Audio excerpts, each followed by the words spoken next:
spending some time driving this all-new 2021 Kia Sorento. It is a SX-Prestige X-Line, which is a lot of words, and I'll explain what they all mean in a moment.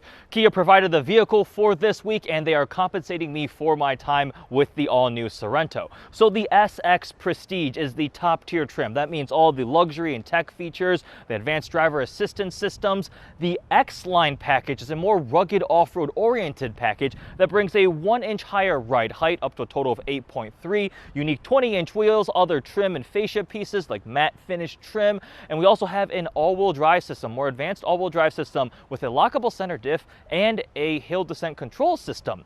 So this all-new Sorento, at the top tier trim, we have a 2.5-liter turbocharged engine that makes 281 horsepower and 311 pound-feet of torque. Like I mentioned, this one has all-wheel drive, front-wheel drive as standard, and interestingly, it has an 8-speed dual-clutch transmission, which I actually like quite a bit.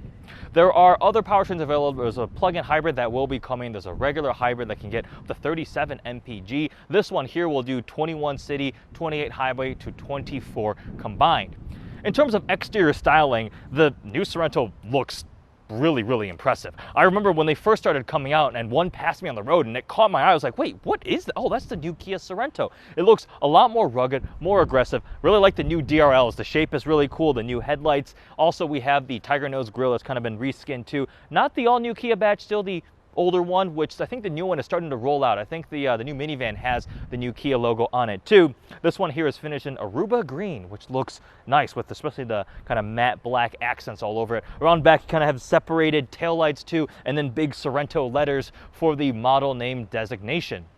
As an X-Line, this does have other unique things that I already talked about a bit. The roof rails are also different too for the X-Line. Notice that. This is actually designed in America at the California facility for the design studio that Kia has, and it's built in Georgia alongside the Telluride and the all-new K5, which we've spent some time with also. That one is the Kia Optima replacement. So we've talked about the powertrain, we've talked about some of the exterior styling. Let's hop in the car. We're gonna take it for a drive. We'll talk about the interior, some of the very impressive technology, and we'll talk about the value.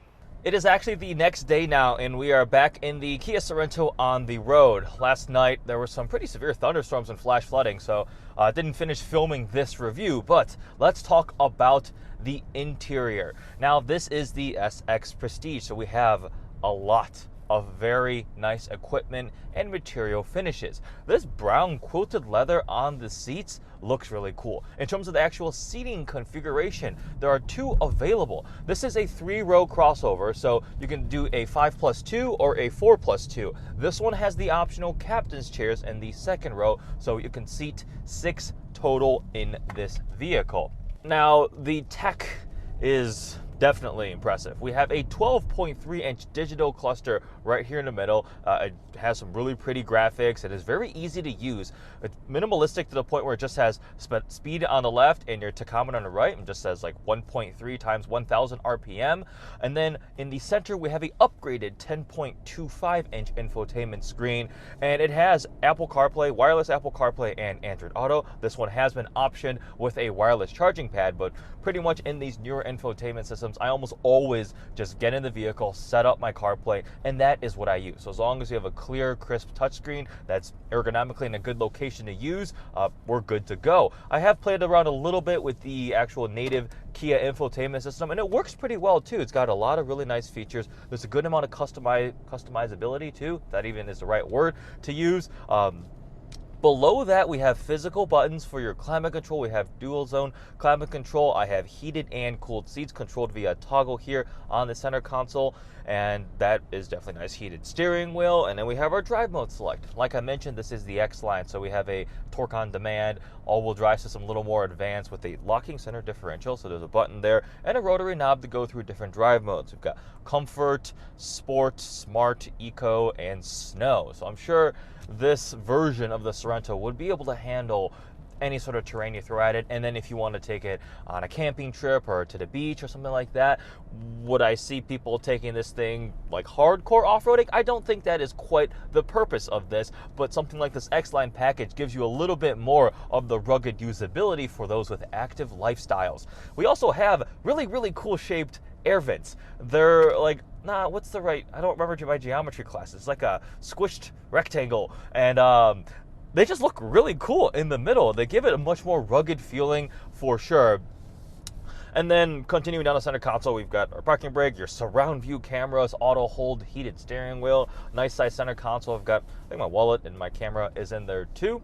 But overall, one of the big impressions I got as soon as I stepped foot into this Sorento was like, wow, this is extremely, extremely nice. I had friends who hopped in it and they were like, wow, this is a Kia Sorento? This is like a luxury car. The stitching, the material quality overall feels quite good. There are some pieces of plastic around, and this wood trim I don't love. It looks really nice from far away. When you touch it, it feels a little thin. But then again, I might be a little spoiled. I have had some people said they thought it was really cool. They touched it. Some people thought it looked a little bit cheaper. Panoramic sunroof too is very nice. So at the end of the day, is this Sorento a very, very nice interior? Absolutely. Now, in terms of driving, this is the most powerful powertrain. There is hybrid powertrains available and so forth, like I mentioned. But with 311 pound-feet of torque and that quick-shifting 8-speed dual-clutch transmission, this thing it gets up and goes. It's sometimes I feel like it's almost turbo lag. It's very boosty, so you get used to it. But off the line and like trying to merge on the freeway or pass somebody, this has a lot of power available for you. And at no point did I feel like it was underpowered. So I do like that engine powertrain choice. I also think this transmission, the dual clutch 8-speed, is unique to this powertrain. I think the hybrids have conventional torque converter automatics too. Regardless, this one gets decent fuel economy at 21, 28, and combined of 24. The hybrid can get up to, I think, 37, and I believe the plug-in hybrid is coming soon too. It handles pretty well. I think the 1-inch higher ride height maybe adds a little bit body roll, but this thing is never meant to be a super sporty crossover, anything like that. It's not pitched as that. Something that's more enthusiast-driven is probably the Kia Stinger and the Kia GT in the line of the sedans. The Sorento, again, with an X-Line package, is not going to help its on-road handling behaviors. It rides fairly comfortably, even though we have upgraded 20-inch wheels. It'll absorb road impacts pretty well, and it's quiet, very quiet, too. Not a lot of road noise, not a lot of tire noise. Had a 5-hour drive late Friday night. Didn't end up getting into Michigan until almost 3 in the morning, but wasn't really that fatiguing. I used the Kia Drivewise system of advanced driver assistance systems. All right, the list of 16 Kia Drivewise advanced driver assistance systems that are standard and optional, which this one has them all, is so long I had to make notes on them because you'll see, I couldn't memorize all of these. I apologize. My brain capacity is not quite there. We have available new blind spot collision avoidance with parallel exit. We have standard intelligent speed limit assist, standard forward collision warning, standard forward collision warning avoidance assist, standard FCA, forward collision assist pedestrian, builds upon the FCW functionality, available FCA-cyclists for people on motorcycles or bicycles. Standard driver attention warnings. That pays attention to what you are doing and sends an audible visual warning alert if you're being inattentive. A leading vehicle departure alert. So when the car in front of you starts driving away, it chimes at you. Standard lane following assist. Available forward collision avoidance assist. Available blind spot collision avoidance assist. Available rear cross traffic collision avoidance assist. Available parking distance warning reverse. Available parking collision avoidance assist. Available navigation-based smart cruise control curve. That is very nice. So with cruise control GPS, it actually lowers the speed proactively coming into curves, and it helps follow that. Highway driving assist, and then safe exit assist. No, available safe exit assist. This is a lot of acronyms, a lot of names of driving assistance features. As you could tell, I just had to read all of them. That was probably 30 seconds of this review of just me reading all of them.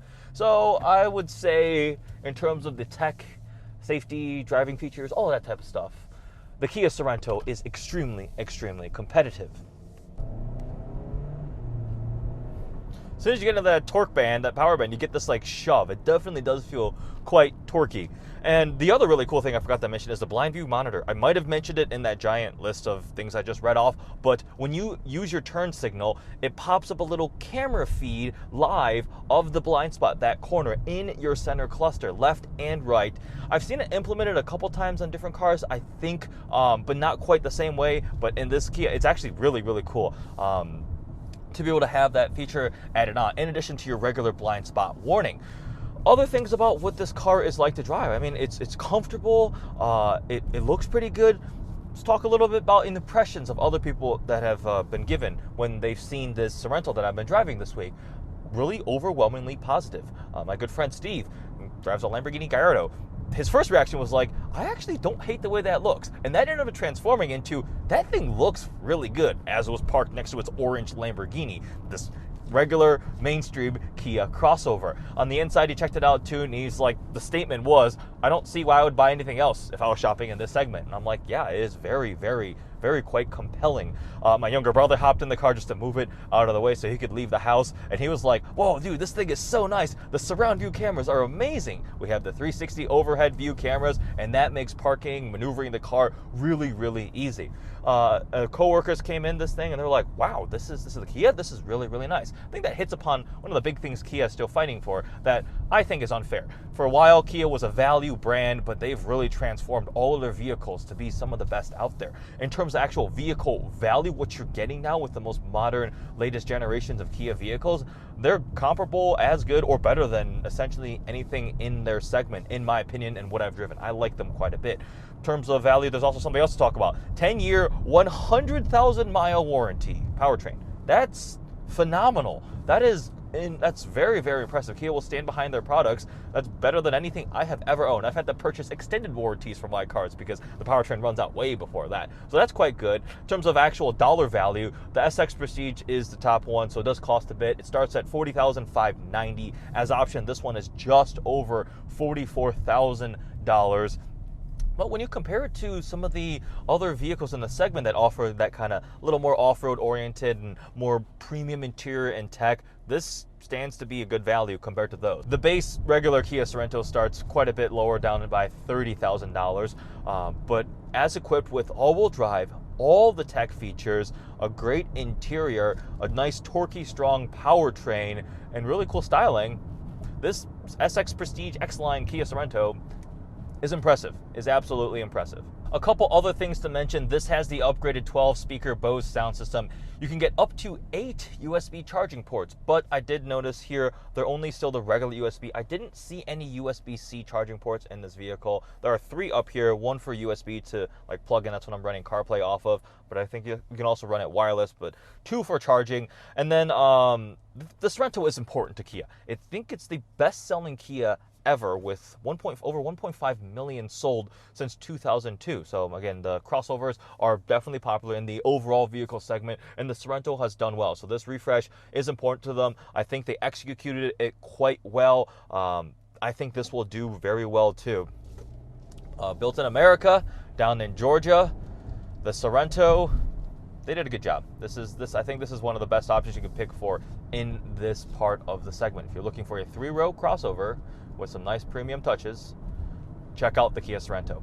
Thank you for watching this review. Thank you again to Kia for sponsoring this video too. Make sure you check out the Living With vlog, kind of more informal behind the scenes of me learning all about this Sorento and showing you guys some of the details. Make sure you check out the Kia K5 video I did too, and anything else on the YouTube channel. Thanks for watching.